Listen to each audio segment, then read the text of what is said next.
आणि त्यामध्ये सर्वात पहिल्यांदा आपण नॅशनल इन्कम म्हणजेच राष्ट्रीय उत्पन्न हा टॉपिक कव्हर करणार आहोत. ओके, आणि हा टॉपिक आपण पार्ट वाईज घेणार आहोत. ओके, एमपीएससीचा अभ्यास करणाऱ्या बऱ्याच मुलांना राष्ट्रीय उत्पन्न म्हणजे नेमकं काय असतं, त्यामध्ये कोणत्या उत्पन्नाचा समावेश होतो, कोणत्या होत नाही, याच्याशी रिलेटेड ज्या काही कन्सेप्ट असतात हे अजूनही क्लिअर झालेले नाहीयेत.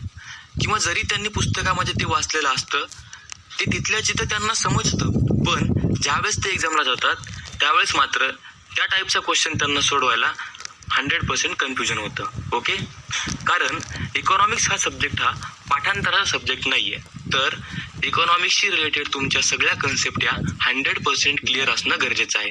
आणि तरच तुम्ही आयोगाने जे काही क्वेश्चन्स याच्याशी रिलेटेड विचारलेले असतात ते तुम्ही सॉल्व्ह करू शकाल. ओके, त्यामुळं या टॉपिकमध्ये आपण या सगळ्या कन्सेप्ट क्लिअर करणार आहोत आणि त्याच्यासाठी आपण आपल्या दैनंदिन जीवनातील उदाहरणं सुद्धा कन्सिडर करणार आहोत, जेणेकरून याच्याशी रिलेटेड तुमच्या सगळ्या कन्सेप्ट क्लिअर होतील. आता या टॉपिकमध्ये आपल्याला काय काय बघायचं, तर राष्ट्रीय उत्पन्न नेमकं काय असतं, राष्ट्रीय उत्पन्नामध्ये कोणत्या उत्पन्नाचा समावेश होतो किंवा कोणत्या उत्पन्नाचा समावेश होत नाही, त्यानंतर वस्तू आणि वस्तूंचे प्रकार कोणते आहेत, मग त्यामध्ये अंतिम वस्तू आल्या, मध्यमवर्ती वस्तू आल्या, भांडवली वस्तू आल्या, मग आपण कोणत्या वस्तू राष्ट्रीय उत्पन्नात विचारात घेतो, त्यानंतर घटक उत्पन्न काय असतं, गैर घटक उत्पन्न काय असतं, आणि महत्वाचं म्हणजे राष्ट्रीय उत्पन्नाशी रिलेटेड 4 महत्वाच्या संख्यात्मक संकल्पना आहेत. ओके, त्या तुम्हाला माहित असतीलच, जीडीपी, एनडीपी, एनएनपी आणि जीएनपी. पण यामध्ये नेमका फरक कशा प्रकारचा आहे, याच्याशी रिलेटेड एक्झामला कशा प्रकारचे क्वेश्चन येतात, आयोगाचा दृष्टिकोन कशा प्रकारचा असतो, या सगळ्या गोष्टी आपल्याला माहित असणं आवश्यक आहे. आणि म्हणूनच ह्या सगळ्या गोष्टी आपण, या सगळ्या कन्सेप्ट आपण या राष्ट्रीय उत्पन्न या टॉपिक मध्ये कव्हर करणार आहोत. ठीक आहे, आज या पार्ट मध्ये आपण फक्त राष्ट्रीय उत्पन्नामध्ये कोणकोणत्या उत्पन्नाचा समावेश होतो आणि कोणकोणत्या उत्पन्नाचा समावेश होत नाही या गोष्टी आपण क्लिअर करणार आहोत. आणि त्याच्यासाठीच आपण आपल्या रोजच्या जीवनातील उदाहरणं सुद्धा बघणार आहोत, जेणेकरून तुमच्या सगळ्या कन्सेप्ट राष्ट्रीय उत्पन्नामध्ये कोणत्या उत्पन्नाचा समावेश होतो याच्याशी रिलेटेड क्लिअर होऊन जातील. ओके, कारण मी जर तुम्हाला या सगळ्या गोष्टी एकाच व्हिडिओमध्ये जर सांगितल्या तर नक्कीच तुम्हाला हा टॉपिक आवडल्यासारखा वाटेल. त्यापेक्षा आपण व्यवस्थितरित्या पार्ट वाईज हा टॉपिक कव्हर करूया, जेणेकरून इकॉनॉमिक्स शिकायला तुम्हाला थोडा इंटरेस्ट सुद्धा येऊन जाईल. ठीक आहे, तर या पार्टमध्ये आपल्याला काय बघायचंय, तर राष्ट्रीय उत्पन्नामध्ये कोणकोणत्या उत्पन्नाचा समावेश होतो आणि कोणकोणत्या उत्पन्नाचा समावेश होत नाही. आणि त्यासाठी आपण काय करू, सुरुवातीला 5 कन्सेप्ट बघूया आणि त्याच्यावरून तुमच्या लक्षात येईल की कोणत्या उत्पन्नाचा समावेश राष्ट्रीय उत्पन्नामध्ये होतो आणि कोणत्या होत नाही. ओके, तर आपली पहिली कन्सेप्ट काय असणार आहे, भारतीय. काय म्हणतोय मी, भारतीय. भारतीय व्यक्ती किंवा भारतीय कंपनी असेल एखादी, किंवा जर एखादी भारतीय गव्हर्नमेंट संस्था असतील, यांनी काय केलंय, आपल्या भारतामध्येच राहून उत्पन्न कमवलेलं आहे, त्या उत्पन्नाबाबत आपल्याला बघायचं आहे. त्यानंतर दुसरी कन्सेप्ट आपण बघणार आहोत ती म्हणजे भारतीयच पण परदेशामध्ये राहणारे. ओके, मग यामध्ये एखादा भारतीय नागरिक आहे पण तो परदेशात राहून उत्पन्न कमवतोय, किंवा आपली एखादी भारतीय कंपनी आहे ती सुद्धा परदेशात राहून उत्पन्न कमावतीये. ओके, किंवा आपले जे इंडियन एम्बेसीज असतात, आपले दूतावास जे की दुसऱ्या देशामध्ये असतात, त्यांच्या उत्पन्नाचा आपण कशा प्रकारे विचार करतो ते सुद्धा आपल्याला या दुसऱ्या कन्सेप्ट मध्ये बघायचं आहे. ठीक आहे, त्यानंतर आपण तिसरी कन्सेप्ट बघणार आहोत ती म्हणजे परदेशी म्हणजेच विदेशी पण भारतामध्ये राहणारे. मग यामध्ये जर एखादा परदेशी व्यक्ती असला म्हणजेच परदेशी नागरिक असला आणि तो भारतामध्ये राहून उत्पन्न कमवतोय, किंवा एखादी परदेशी कंपनी आहे आणि ती भारतामध्ये राहते, भारतामध्ये उत्पन्न कमवते, ठीक आहे, किंवा जे काही फॉरेन एम्बेसीज आपल्या भारतामध्ये राहतात त्यांच्याबद्दल आपण या तिसऱ्या कन्सेप्ट मध्ये बघणार आहोत. त्यानंतर जर चौथी कन्सेप्ट काय आपली, जर भारतीय नागरिकानं परदेशाचं नागरिकत्व स्वीकारले असेल तर काय होईल. ठीक आहे, आणि पाचवी कन्सेप्ट काय असणार आहे, परदेशी जर व्यक्ती असेल एखादा आणि तिने आपल्या भारताचं जर नागरिकत्व स्वीकारलं असेल तर त्याच्या उत्पन्नाचं काय होतं हे आपण व्यवस्थितरित्या बघणार आहोत. ठीक आहे, तर या 5 कन्सेप्टचा यूज करून आपल्याला आपल्या राष्ट्रीय उत्पन्नामध्ये कोणत्या उत्पन्नाचा समावेश होतो आणि कोणत्या उत्पन्नाचा समावेश होत नाही या गोष्टी क्लिअर करून घ्यायच्या आहेत. ठीक आहे, तर सर्वात पहिले आपण आपल्या पहिल्या कन्सेप्ट कडे येऊ.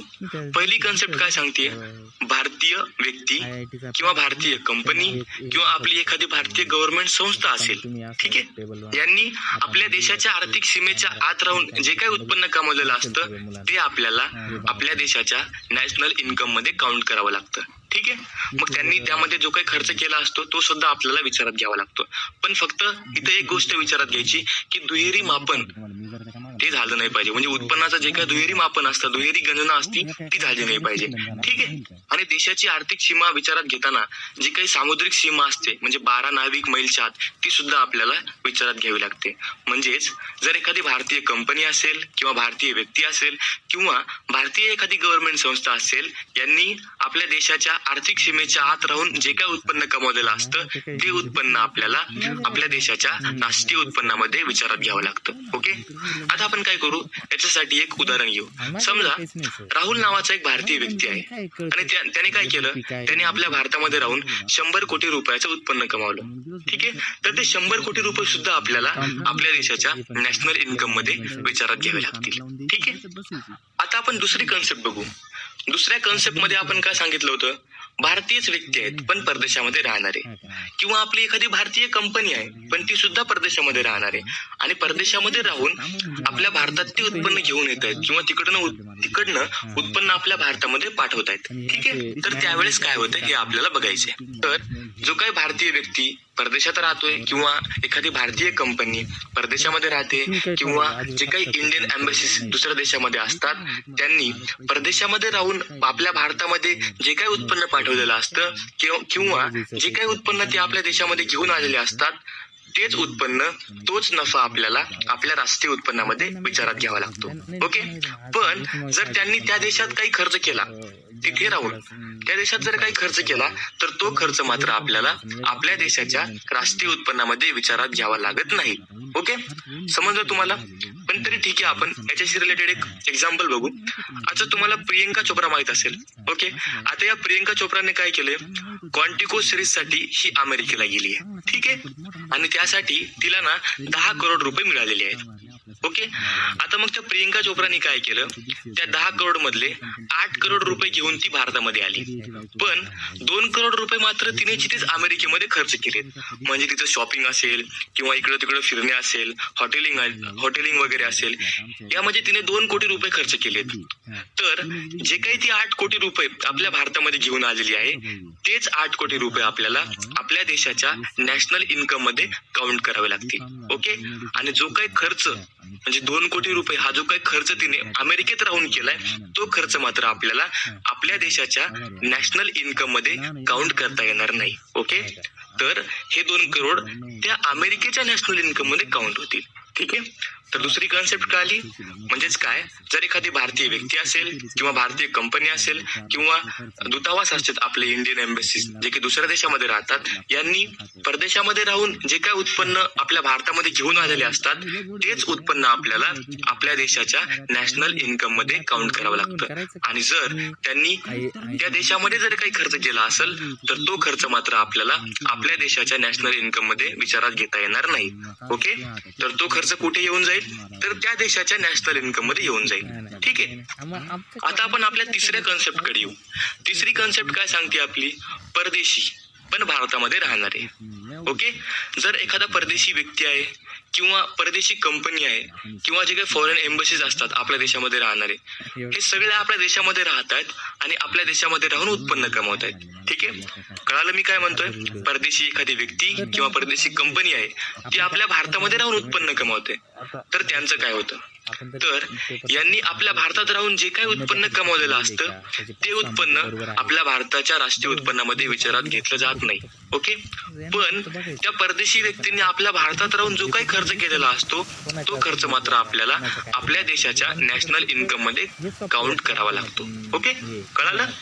तरी पण आपण याच्यासाठी एक एक्झाम्पल बघू. आता एबी डिव्हिलियर्स तुम्हाला सगळ्यांना माहित असेलच, याला रॉयल चॅलेंजर्स बँगलोर याने काय केलं, 10 कोटी रुपयाला IPL साठी विकत घेतलं. ठीक आहे, म्हणजे एबी डिव्हिलियर्स ही परदेशी व्यक्ती झाली आणि तिने भारतात राहून 10 कोटी रुपये कमावले. कशाच्या थ्रू कमावले? IPL थ्रू कमावले. ओके, तर त्याचे उत्पन्न भारतातलं किती झालं, तर ते झालं 10 कोटी रुपये. पण त्याने काय केलं, त्या 10 कोटी रुपयापैकी 2 कोटी रुपये हे भारतामध्ये खर्च केले. म्हणजे हॉटेलिंग आलं, इकडे तिकडे फिरणे आलं, त्याचं खाणं पिणं आलं, त्याची शॉपिंग आली, त्या सगळ्या गोष्टीमध्ये त्याने 2 कोटी रुपये खर्च केले आणि 8 कोटी रुपये तो त्याच्या देशात घेऊन गेला. ठीक आहे. तर ते 2 कोटीच रुपये आपल्याला आपल्या देशाच्या नॅशनल इन्कम मध्ये विचारात घ्यावे लागतील. कारण 2 कोटी रुपये जे खर्च केले ते आपल्या देशाच्या लोकांचं इन्कम झालेलं आहे. म्हणजे जिथे त्याने खर्च केले त्या लोकांना काय झालं, ते इन्कम झालं. मग ते 2 कोटीच रुपये आपल्याला आपल्या देशाच्या नॅशनल इन्कम मध्ये विचारात घ्यावे लागतील.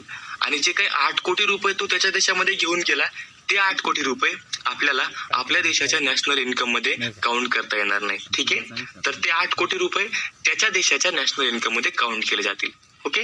म्हणजे काय, ही कन्सेप्ट अगोदरच्या कन्सेप्ट सारखीच आहे, पण एक्झॅक्ट ऑपोजिट असल्यासारखी आहे. तिकडे काय झालं होतं, तर तिकडे प्रियंका चोप्रा इंडियामधून दुसऱ्या देशामध्ये गेली होती आणि इथं दुसऱ्या देशातला नागरिक म्हणजे AB डिव्हिलियर्स हा आपल्या भारतामध्ये आलेला आहे. ठीक आहे.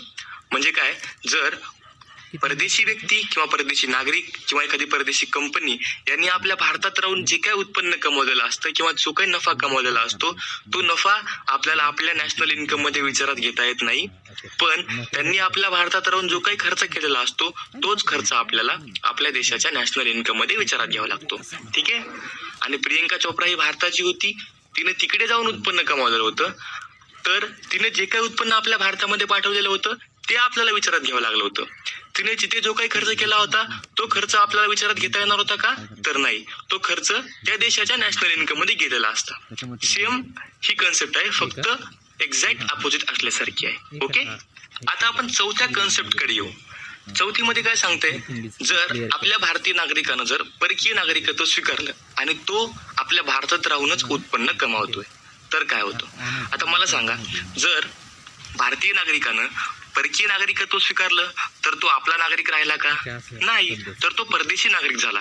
म्हणजेच ही केस अगोदरच्याच केस सारखी झाली, म्हणजेच परकीय नागरिकासारखी झाली. ओके. म्हणजेच आपल्याला त्याचा फक्त खर्चच आपल्या नॅशनल इन्कम मध्ये विचारात घ्यावा लागेल. ओके.